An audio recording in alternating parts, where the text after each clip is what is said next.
మలయాళ star Dulquer Salman కథానాయకుడిగా నటించిన lucky Bhaskar చిత్రం 2024 దీపావళి కానుకగా అక్టోబర్ 31న ప్రపంచవ్యాప్తంగా విడుదలై సంచలనాన్ని అందుకుంది. యువ దర్శకుడు వెంకీ అట్లూరి తెరకెక్కించిన ఈ క్రైమ్ డ్రామాలో మీనాక్షి చౌదరి హీరోయిన్, సితారా ఎంటర్టైన్మెంట్, ఫార్చ్యూన్ 4 సినిమా బ్యానర్లో సూర్యదేవర వంశీ సౌజన్య నిర్మించారు. ఈ చిత్రానికి జీవి ప్రకాష్ కుమార్ సంగీతం అందించారు. విడుదలైన మొదటి రోజు నుంచే పాజిటివ్ టాక్ తెచ్చుకున్న లక్కీ భాస్కర్ బాక్సాఫీస్ వద్ద అనేక విజయాన్ని సాధించింది. దుల్కర్ కెరియర్లో అత్యంత విజయవంతమైన చిత్రంగా నిలిచింది.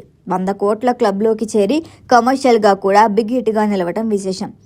కథాపరంగా చూస్తే మధ్యతరగతి బ్యాంక్ క్యాషియర్ అయిన భాస్కర్ కుటుంబ ఆర్థిక ఇబ్బందుల నుంచి బయటపడాలనే తపనతో ప్రమాదకరమైన మార్గాన్ని ఎంచుకుంటాడు.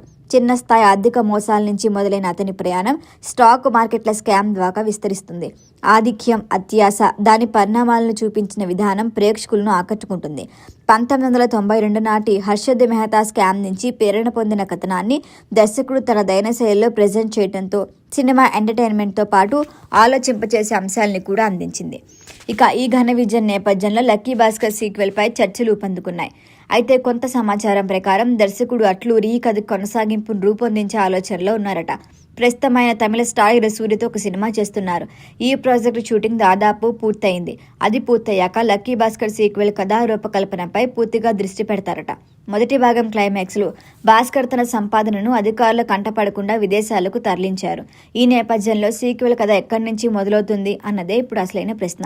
కొత్త సమస్యలు, వాటి నుంచి తప్పించుకునే తెలివైన వ్యూహాలు, గతంలో చేసిన పనుల ప్రభావం వంటి అంశాలతో రెండో భాగాన్ని సాగొచ్చని ఇండస్ట్రీలో టాక్ వినిపిస్తోంది.